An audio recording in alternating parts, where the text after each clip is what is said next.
नहीं, क्या करेंगे, दूसरा ऑप्शन नहीं, ये बोलना है। चलिए अब कुछ डेफिनेशंस पढ़ ले जल्दी जल्दी। आ जाओ भाई, सबसे पहला डेफिनेशन किसका पढ़ने जा रहे हैं, जोर से बोलो। अरे जोर से नहीं बोल रहा यार। किसका लॉटरी? अच्छा अलॉटी, कौन लॉटी? अच्छा अलॉटी। अच्छा अलॉटी कौन है? बायर, लिखो ब्रैकेट में बायर, जल्दी स्पीड में लिखो बायर। अच्छा कंपनीज एक्ट में अलॉटी कौन होता है? जिसको हम सिक्योरिटीज अलॉट करते हैं। और यहां पे सिक्योरिटीज अलॉट करूंगा कि फ्लैट अलॉट करूंगा, बिल्डिंग अलॉट करूंगा, रेजिडेंशियल कॉम्प्लेक्स अलॉट करूंगा। तो आई अलॉटी वो पर्सन है जिसको आपने क्या बेचा है? प्लॉट, अपार्टमेंट, बिल्डिंग, है ना, उसको अलॉट किया गया है या बेचा गया है या अदरवाइज ट्रांसफर्ड है। अदरवाइज ट्रांसफर में क्या हो सकता है बोलो? गिफ्ट। अरे गिफ्ट भी तो हो सकता है भाई, है ना। प्रमोटर था, प्रमोटर से अच्छा रिलेशन तुमने डेवलप कर लिया और उसने तुम्हें क्या कर दिया? गिफ्ट कर दिया, है ना। इसलिए बड़े लोगों के साथ रहना चाहिए। आइए दूसरा। अच्छा एक बात बताइए, इधर ध्यान से सुनो। मालूम चला कि एक प्रमोटर है और प्रमोटर से इन्होंने फ्लैट खरीदा, ठीक है, तो ये अलॉटी है। बाद में इन्होंने वो फ्लैट मुझे बेच दिया, तो क्या मैं भी अलॉटी हूं? मैं भी अलॉटी के डेफिनेशन में आऊंगा? तो आऊंगा नहीं यार, क्या बात करते हो तुम। अच्छा एक बात बताओ, तो कंपनी जिसको शेयर देती है वही शेयर होल्डर है, कि वो शेयर होल्डर किसी और को बेच देता तो वो भी तो शेयर होल्डर है यार। तो सिंपल सी बात है। तो जिसको पहली बार अलॉट हुआ वो भी अलॉटी, और अगर उसने किसी को बेच दिया तो वो भी अलॉटी, सिंपल सी बात है। बट लेकिन एक अलॉटी नहीं होगा, किराएदार कभी अलॉटी नहीं माना जाएगा। खरीदार अलॉटी माना जाएगा, किराएदार नहीं। कहां लिखा हुआ किराएदार नहीं माना जाएगा? बट डज नॉट इंक्लूड को अलग करो। कौन? रेंट। रेंट पे कौन लेता है? टेनेंट। लिखो टेनेंट, लिखो TENANT, टेनेंट। टेनेंट का मतलब किराएदार, जो फ्लैट को गंदा करता है। कितने लोग किराएदार के रूप में रहते हैं यहाँ, मतलब रेंट पे रहते हैं? पीजी में को भी रेंट ही बोलते हैं, हॉस्टल को भी रेंट, मतलब हालात देखो। मैंने बोला कितने लोग रेंट पे रहते हैं, तो हाथ नहीं उठा। मैंने बोला पीजी, हाँ पीजी में रहता हूँ, तो अपना है वो, क्यों भी रेंट पे ही है। पीजी, हॉस्टल, ये सब रेंट में आता है। कितने लोग रेंट पे रहते हैं? हाँ तो तुम लोग अलॉटी नहीं हो, तुम लोग अलॉटी नहीं हो। अब आ जाओ, ये सारी वर्ड्स ना बड़े बड़े लोग सुनते हैं, हम लोग नहीं सुनते हैं। यहाँ पे कारपेट एरिया, कितने बच्चों ने सुना है इससे पहले कारपेट एरिया? अभी कारपेट बिछा के दिखाता हूं, क्या होता है कारपेट? ये रेड कारपेट है। सुनो, कारपेट एरिया, ये जो बड़े बड़े होते हैं ना, ये हाई राइज बिल्डिंग्स जब होती हैं तो उनमें वो लोग उसी तरीके से बेचते हैं कि कारपेट एरिया कितना है, और उसको वो स्क्वायर फीट के हिसाब से इनटू प्राइस करके बेचते हैं। मालूम है, जैसे हम लोग यहाँ लक्ष्मी नगर समय ऐसे बिकता 3 BHK, 4 BHK, 2 BHK, 1 BHK, ये ना। लेकिन वो जो बड़े बड़े हाई राइज बिल्डिंग्स होते हैं उसमें 3 BHK 4 BHK से फर्क नहीं पड़ता है, वो सीधा नापते हैं स्क्वायर फीट, कि आपको स्क्वायर फीट कितना मिला। तो जब स्क्वायर फीट नापेंगे तो तुमसे एक क्वेश्चन पूछता हूँ। अच्छा इधर देखो, जब वो स्क्वायर फीट नापेंगे तो क्या वो जो सीढ़ी का रास्ता है या जो सीढ़ी का रास्ता या प्लेइंग ग्राउंड है, ये सब उन लोग को भी नापेंगे क्या? जिसमें रहेंगे, जिसमें रहेंगे, ठीक बोली, जिसमें रहेंगे उसी को बोलते हैं कारपेट एरिया। उसे क्या बोलते हैं? Carpet area. तो कारपेट एरिया का मतलब बड़ा अच्छा लिखा है, नेट यूजेबल फ्लोर एरिया। जैसे मैं टिक लगा रहा हूं ऐसे टिक लगाओ। यूजेबल का मतलब क्या होता है? जितना तुम अपने पर्सनल काम के लिए यूज करते हो। अच्छा ये मतलब प्लेइंग ग्राउंड को पर्सनल काम के लिए यूज करते हो कि सब यूज करता है उसको? तो फिर तो बोला क्यों प्ले ग्राउंड का पैसा नहीं लेगा? अरे भाई वो स्क्वायर फीट का वो जो दाम रखा है वो सब कुछ जोड़ जाड़ के रखा है ना। अच्छा उसमें क्या क्या नहीं होगा ये बताओ, सबसे इंपॉर्टेंट ये है, क्या क्या नहीं होगा बताओ। इसमें क्या क्या नहीं होगा? External walls. एक्सटर्नल वॉल्स का मतलब, अच्छा ये शाफ्ट समझते हो? शाफ्ट नहीं, शाफ्ट समझते हो? हाँ यहाँ दिल्ली में शाफट बोलता है उसको सब, जैसे पार्क को पार्क बोलता है, ऐसे शाफ्ट को साफट, है ना। होना क्या चाहिए? शाफ्ट। होना क्या चाहिए? पार्क।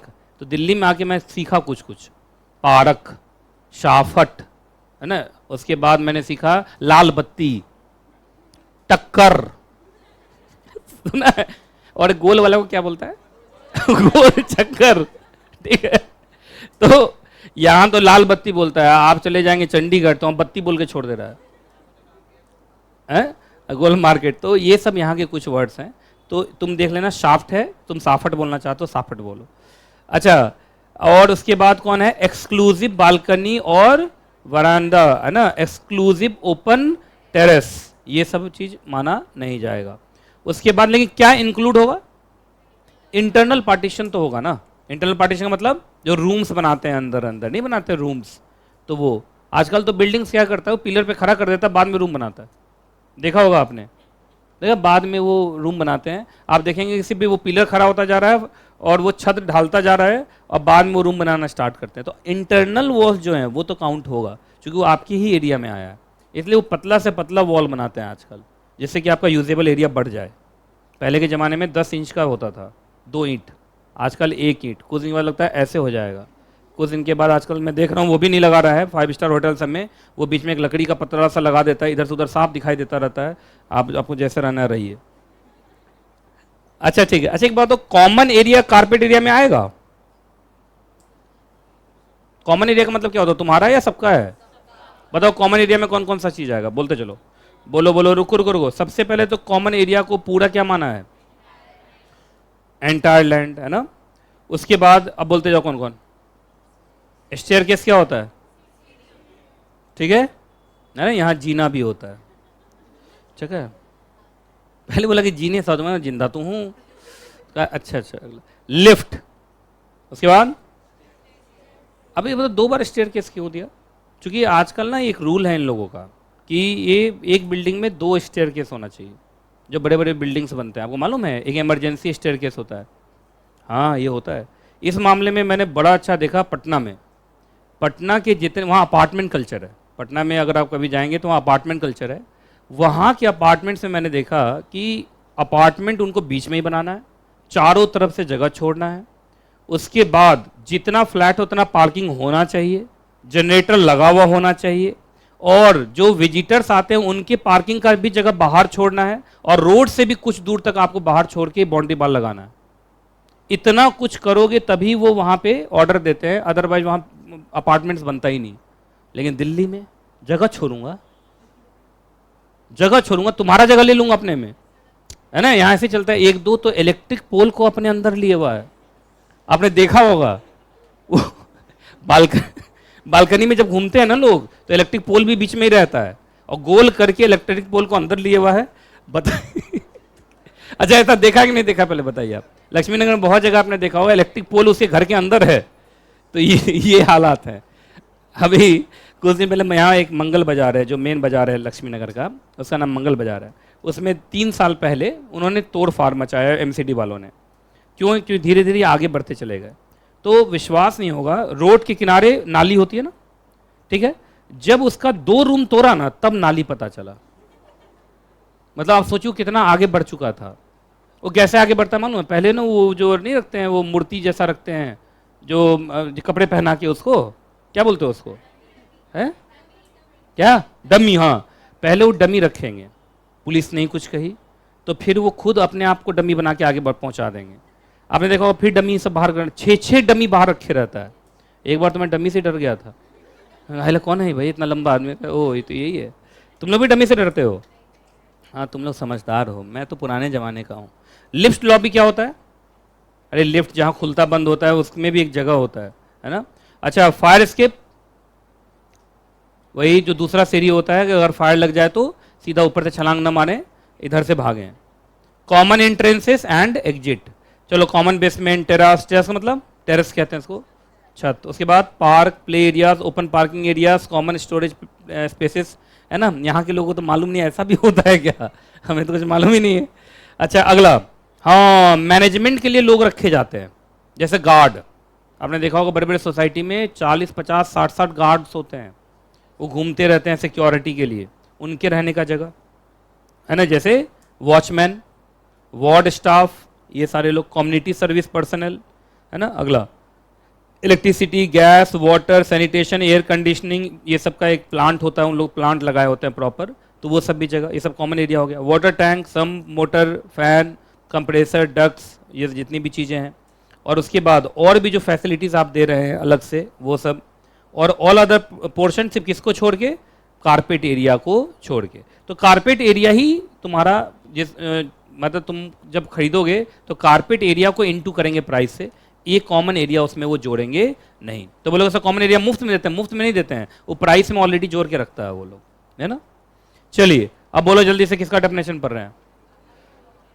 अच्छा, इस एक्ट में कोई जो भी इस एक्ट को इंप्लीमेंट करेगा वो गवर्नमेंट होगा। तो गवर्नमेंट कौन होगा? सेंट्रल गवर्नमेंट होगा, स्टेट गवर्नमेंट होगा? तो ऐसे नहीं, सुनो, अगर वो यूनियन टेरिटरी है विदाउट लेजिस्लेचर तो भाई इसको कौन देखेगा? जल्दी बोलो, सेंट्रल गवर्नमेंट। फॉर एग्जाम्पल बताओ तो, जैसे शायद जम्मू कश्मीर और लद्दाख बटा ना, लद्दाख का कोई लेजिस्लेचर नहीं है, तो लद्दाख सीधा किसके हाथ में आता है? Central government. वो यूनियन टेरिटरी है विदाउट लेजिस्लेचर, है ना। दूसरा पुडुचेरी, पुडुचेरी ना, पहले पौंडीचेरी कहते थे, पुडुचेरी में भी कौन हो गया? यूनियन टेरिटरी गवर्नमेंट, मतलब पुडुचेरी का अपना गवर्नमेंट है, पुडुचेरी गवर्नमेंट है वहां। क्या है? पुडुचेरी गवर्नमेंट है। क्लियर है जी? तो पुडुचेरी यूनियन टेरिटरी है लेकिन उनका अपना भी गवर्नमेंट है, तो वहां सेंट्रल गवर्नमेंट काम नहीं करेगा। अच्छा, दिल्ली है, तो आपको मालूम है दिल्ली आधा यूटी है आधा स्टेट है, आधा में केजरीवाल साहब रहते हैं और आधा में सेंट्रल गवर्नमेंट है ना।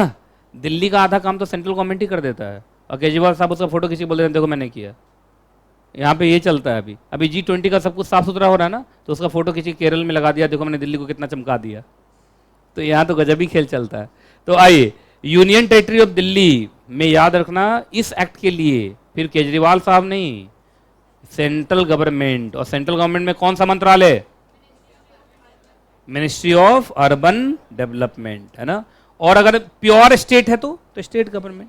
तो इसका मतलब देखा जाए तो स्टेट ही, जो स्टेट गवर्नमेंट है वही अप्रोप्रिएट अथॉरिटी है। कुछ जगहों पे सेंट्रल गवर्नमेंट दिखाई देता है, ज्यादातर जगह पे कौन होगा? स्टेट। जैसे यूपी रेरा को कौन चलाता होगा? यूपी गवर्नमेंट, है कि नहीं? काफी बुलडोजर खरीद लिया होगा हुआ, है ना। दूसरा बिहार, जो बिहार का रेरा होगा उसको कौन चलाएगा? हरियाणा का जो होगा, पंजाब का जो होगा, ऐसे चलेगा, है ना। लेकिन वही दिल्ली होते ही सेंट्रल गवर्नमेंट हो जाएगा क्योंकि वो यूनियन टेरिटरी है। पुडुचेरी का लेकिन अपना है तो पुडुचेरी का अपना चलेगा। आइए हेडिंग बोलो। अच्छा, एप्रोप्रिएट गवर्नमेंट का क्या काम होगा? तो इस एक्ट के अंदर जितनी भी चीजें हैं उसकी व्यवस्था करना। फॉर एग्जाम्पल, सबसे पहले आपको क्या बनाना है? अरे रूल्स कौन बनाता है? हमेशा सरकार। दूसरा, आपको रेरा बनाना है। क्या बनाना है? रेरा। रेरा कितने दिन में बना देना है? जिस दिन से ये एक्ट आया। एक्ट कब आया? 2016 में। तो 2017 तक उसको क्या बना देना था? आपको रेरा बना देना था। अच्छा, 2017 तक जब तक रेरा नहीं बनता तब तक उनको क्या बनाना था? इंटरिम का मतलब कुछ दिनों के लिए, टेम्पररी। क्या है ये? टेम्पररी। उसको क्या बनाना था? एक रेरा जैसा बनाना था। लेकिन ये तो काम खरी तो ट्रांजिशनरी था, 2017 में खत्म हो गया होगा ना। अब तो भारत में सारे रेरा बन चुके। अरे 17 तक में तो बन गया होगा ना सारा रेरा, तो ये इंटरिम वाला तो खत्म हो गया होगा ना अब। तो ये तो टेम्पररी है ना। तो 16 में ये बोला गया था कि 17 तक तुम रेरा बना दो, और 17 तक जब तक रेरा बनता नहीं है तब तक एक टेम्पररी किसी भी अथॉरिटी को, फॉर एग्जाम्पल हाउसिंग सेक्रेटरी को, किसको? Housing secretary. आईएएस ऑफिसर होता है ना, मालूम है ना। सरकार में सेक्रेटरी कौन होता है? IAS officer. और कंपनी में सेक्रेटरी कौन होता है? आईसीएसआई का मेंबर। तो from first and second what we get? Company secretary is equal to IAS officer, hence proved LHS is equal to RHS. नहीं समझ में आया? आया ना। सरकार का सेक्रेटरी आईएएस ऑफिसर, कंपनी का सेक्रेटरी आईसीएसआई का मेंबर। तो from first and second what we get? Company secretary is equal to IAS officer, hence proved. ये बात सच है ना भाई? इसको कौन काट सकता है बताओ? तो वही वाली बात है। तो हाउसिंग सेक्रेटरी को जनरली आप रेरा का पावर दे दो, लेकिन क्या ये हमेशा के लिए रहेगा जब तक रेरा ना बने? रेरा तो बन चुका होगा, 2017 में ही रेरा बन चुका होगा, तो इस बात का कोई मतलब अब नहीं। सी पॉइंट का कोई भी मतलब अब नहीं है। अगला, सिर्फ आपको रेरा बनाना है या रेरा का एक अपीलेट ट्राइब्यूनल भी बनाना है? अपीलेट ट्राइब्यूनल भी कितने दिन में बना देना है? 1 साल में। फिर वही बात, 2017 तक अपीलेट ट्राइब्यूनल बना दिए गए होंगे। और जब तक अपीलेट ट्राइब्यूनल नहीं बनेगा तो क्या आपको वही टेम्पररी किसी एग्जिस्टिंग को ही पावर देना पड़ेगा? जैसे एनसीएलटी को मान लो दे दिया, किसको दे दिया? एनसीएलटी को दे दिया, एनसीएलटी को दे दिया। तो जब तक यहाँ अपीलेट ट्राइब्यूनल नहीं बनता है तब तक आपको कोई एक टेम्पररी, आपको किसी और ट्राइब्यूनल को ही इस एक्ट का पावर देना पड़ेगा। लेकिन ये चीज़ें अब खत्म हो गई होंगी क्योंकि 2017 निकल चुका है। अब यहाँ भी अपीलेट ट्राइब्यूनल बना दिया गया होगा। अगला आ जाओ। चलो भाई, उसके बाद एक बात बताइए, जो भी रेरा है या जो भी अपीलेट अथॉरिटी है, सब मिला के 2 रेगुलेटर्स हैं यहाँ। एक तो रेरा खुद और दूसरा कौन? Appellate tribunal. इनके अंदर जो चेयरपर्सन होंगे, मेंबर्स होंगे, वो सब को अपॉइंट कौन करेगा? Selection committee. और सिलेक्शन कमेटी को कौन बनाएगा? गवर्नमेंट। तो गवर्नमेंट का काम है कि भाई सिलेक्शन कमेटी बना के दे दो जिससे कि सिलेक्शन चलता रहे। क्या चलता रहे? सिलेक्शन चलता रहे। उसके बाद सरकार क्या करेगा, खुद ही कुछ ऑफिसर्स कुछ अदर एम्प्लॉयज दोनों का, चाहे वो रेरा हो या रेरा का अपीलेट ट्राइब्यूनल हो, दोनों जगह वो आपको ऑफिसर से भी अपॉइंट कर देगा। अच्छा, सिर्फ ऑफिसर से अपॉइंट करेगा या ऑफिस स्पेस इंफ्रास्ट्रक्चर ये सब भी दे देगा? पहली बार तो दे ही देगा भाई। अब जैसे ICSI को मिला ना आपको लोधी रोड पे, और CA इंस्टीट्यूट को मिला ITO पे, मिला ना भाई। तो जब शुरू में बना होगा तो शुरू में पहला बार तो जगह सरकार को ही देना पड़ा होगा ना। उसके बाद ये लोग अपना बच्चों से पैसा कमाते हैं, उससे अपना बिल्डिंग्स बनाते हैं, बच्चों को फेल कराते रहो, फिर से फॉर्म भरवाते रहो और अपना पैसा आता रहेगा। ये चलता है ना। अब फिर से तुम लोग को 1200 रुपया देना है। अच्छा, इतना ही या एक एडवाइजरी काउंसिल भी बनना है? एक एडवाइजरी काउंसिल भी बनना है और एक फंड भी बनना है। फंड का फुल फॉर्म बोलो। Real estate regulatory fund. तो देखा जाए तो मुझे तो लगता है इनका मेन काम 4 ही था, है ना, ये 5 एक तो रूल्स बनाना, रेरा बनाना, अपीलेट ट्राइब्यूनल बनाना, है ना, उसके बाद सिलेक्शन कमेटी बनाना, कुछ ऑफिसर्स एम्प्लॉयज़ को अपॉइंट कर देना और इंफ्रा दे देना। क्या दे देना? इंफ्रा दे देना। उसके बाद तुम्हारा क्या था? एक फंड बनाना। लास्ट में फंड ही था बस है। हाँ, सेंट्रल एडवाइजरी काउंसिल बना देना और एक फंड बना देना। तो शॉर्ट फॉर्म में देखो तो इतना निकल गया। तुम लोग ये लिख रहे हो क्या? शॉर्ट वाला लिख रहे हो तो मैं बता दूँ। सबसे पहले लिखा है रूल्स। सबसे पहले क्या लिखा है? रूल्स। जल्दी से देखो स्पीड में। रूल्स। दूसरा कौन है? रेरा। तीसरा अपीलेट ट्राइब्यूनल। तीसरा कौन है? Appellate tribunal. लिखते चल रहे हो? अपीलेट ट्राइब्यूनल लिखो। 80 लिख दोगे, कुछ और समझ जाओगे तुम लोग बाद में। क्या नया गाली आया मार्केट में? 80 का मतलब अपीलेट ट्राइब्यूनल।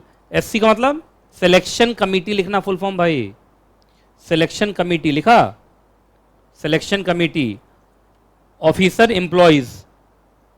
Officer employees. किसका ऑफिसर एम्प्लॉय? ये देखो, इधर देखो, इन दोनों का ऑफिसर एम्प्लॉयज, ये ना, इन दोनों का ही ऑफिसर एम्प्लॉय ना, ऑफिसर एम्प्लॉय। और उसके बाद कौन है तुम्हारा? इंफ्रास्ट्रक्चर देना। क्या देना? इंफ्रास्ट्रक्चर देना। किन के लिए इंफ्रास्ट्रक्चर देना? रेरा के लिए और अपीलेट ट्राइब्यूनल के लिए। ऑफिस तो देना पड़ेगा, जगह तो देना पड़ेगा, बिल्डिंग तो देना पड़ेगा शुरुआत में। CAC central advisory council. और कौन सा फंड है भाई? Real estate regulatory fund. तो RERF। RERF। CAC central advisory council, ये है ना। ये कोई दिक्कत हो रहा है क्या किसी को? फुसफुसाहट की आवाज आ रही है?